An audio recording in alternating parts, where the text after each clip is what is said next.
important picture. You can see that he is a councillor who got injured when the drama escalated, when the fight escalated there inside the house. क्या हुआ था? आप कहाँ से counsellor हैं? पूरी कहानी बताइए, क्या हुआ?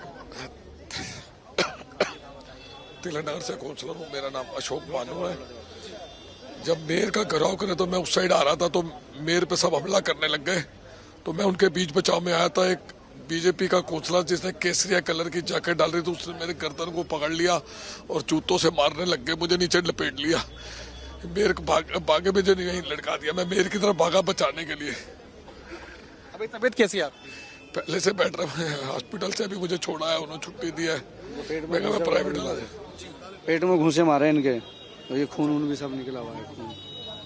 कब तक ये आप पिछली बार जब पहली बार सिटिंग हुई थी उस वक्त आप भी उसमें आपको भी चोट लगी थी, कब तक ये चलता रहेगा? दिल्ली की जनता न्याय मांग रही है, कब उनके काम शुरू होंगे? देखिए, मैं सेकंड टर्म काउंसलर हूं और साउथ कॉर्पोरेशन में लीडर ऑपोजिशन भी रहा हूं। ये दिल्ली की जनता ने जो मैंडेट आम आदमी पार्टी को दिया और हार जो बीजेपी को दी है, वो उसको पचाना नहीं चाह रहे, वो पचा नहीं पा रहे उस हार को। उनकी गुंडागर्दी सरेआम देखने को आपको मिल रही है। 2.5 महीने उन्होंने दिल्ली की जनता को मेयर नहीं चुनने दिया। दिल्ली की जनता को मेयर चाहिए था, दिल्ली की जनता को विकास चाहिए था, तो मेयर नहीं बनेगा कॉर्पोरेशन, तो आप कॉर्पोरेशन चला कर सकते हो। बड़े मुश्किल से कोर्ट के आदेश के बाद दिल्ली की जनता को मेयर डिप्टी मेयर मिला। आज स्टैंडिंग कमेटी के अंदर आप देख रहे किस तरीके से, जब वो हार रहे थे तो उन्होंने सदन के अंदर बैलेट पेपर फाड़ दिए। चुनाव के अंदर जिस तरीके से गुंडागर्दी, तस्वीर कितनी शर्मनाक तस्वीर है जब एक काउंसलर दूसरे काउंसलर के पीछे भाग रहा है, टेबलों पर चढ़कर कूद कर भागना, बोतल फेंकना, फल फेंकना, फ्रूट्स फेंकना, इस तरह की चीजें करना। क्या ये शोभा देता है एक चुने हुए पार्षद को? क्या ये शोभा देता है एक चुने हुए जनप्रतिनिधि को? क्योंकि ये चुनाव बहुत मुश्किल से कराए जाते हैं और चुनने के बाद आप लोग जब वहां पहुंचते हैं, हाथापाई करना, बाल खींचना, ये शोभा देता है? देखिए, आम आदमी पार्टी का कोई भी पार्षद इस तरीके से काम नहीं करना चाहता, परंतु वो लोग आप देखेंगे बार बार 2.5 महीने से किस तरीके से वो हमारे पार्षदों के ऊपर अटैक कर रहे हैं, बार बार हमारे पार्षदों को प्रवोक करते हैं और हमारे साथ झगड़ा करते हैं। पहले सदन के अंदर जब पहला मेयर का चुनाव हुआ था, पूरे देश ने, पूरी दिल्ली ने देखा था किस तरीके से उन्होंने मेरे साथ व्यवहार किया था। तो वो पहल करते हैं, मारते हैं हमारे पार्षदों को, क्योंकि उनके पार्षद नहीं है, उन्होंने गुंडे चुन के भेज दिए है।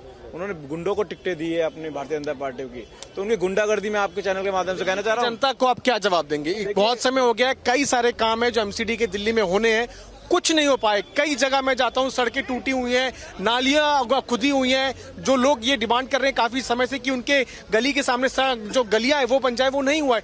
कब शुरू होगा? आप ये जवाब देखिए, दिल्ली की जनता को मैं आपके चैनल के माध्यम से स्पष्ट कहना चाहता हूँ, जिस विश्वास से आपने केजरीवाल जी को विश्वास करके नगर निगम दी है, हम आपको वायदा कर रहे हैं एक एक काम करेंगे, चाहे उसके लिए हम लोग को खून बहाना पड़े। सड़क पे भी लड़ेंगे, सदन में भी लड़ेंगे। और वो तो रानी है, आप लोग आपस में लड़ रहे हो। देखिए, आपस में नहीं लड़ रहे हैं, हम गुंडों से लड़ रहे हैं। 15 साल से भारतीय जनता पार्टी की सरकार है, डकैत बैठे हैं कॉर्पोरेशन में, इन डकैतों से कॉर्पोरेशन को छुड़वाना है। इन्होंने जो भ्रष्टाचार दिल्ली के अंदर किया है उससे मुक्ति दिलवानी है, तो डकैतों से आराम से पीछा नहीं छूटेगा। तो थोड़ा सा टाइट होना पड़ेगा सबको, दिल्ली की जनता को टाइट होना पड़ेगा अगले चुनाव के अंदर। इनको जड़ से उखाड़ के फेंकना है भारतीय जनता पार्टी को यहाँ से। एक आखिरी प्रश्न में लूंगा, ये चीज निकल के सामने आ रही है कि ये मांग की जा रही है कि हाउस को डिसॉल्व कर दिया जाए, फिर से चुनाव कराया जाए। क्या आप इसके पक्ष में हैं? नहीं, हाउस को डिसॉल्व, कौन सा कॉर्पोरेशन को डिसॉल्व करना? नहीं, ऐसा हो नहीं सकता ना। आप किस कानून के तहत कॉर्पोरेशन को डिसॉल्व कर दोगे? कोई कानून नहीं है ऐसा। तो सदन के अंदर, हर सदन के अंदर, पार्लियामेंट के अंदर भी जूते चप्पल चलते हैं, और यहीं पर आज भारतीय जनता पार्टी के लोग वही काम यहाँ कॉर्पोरेशन में कर रहे हैं। 15 साल से जो डकैती ये लोग कर रहे थे ना, तो इनको दर्द है उस डकैती का। जो पैसा ये माल खा रहे थे यहाँ से, आज इनको हिसाब देना पड़ेगा। आम आदमी पार्टी के जिस दिन हमारे जो मेयर बैठे हैं, जो स्टैंडिंग कमेटी बनेगी, इनको एक एक पैसे का हिसाब देना पड़ेगा। 10 रुपए की चीज इन्होंने 1000 रुपए में खरीदी हुई, उसका हिसाब मांगेंगे। वो दर्द है इनको, इसलिए लोग झगड़ा कर रहे हैं। Shravan, that's what coming in from this Aam Aadmi Party council. Remember that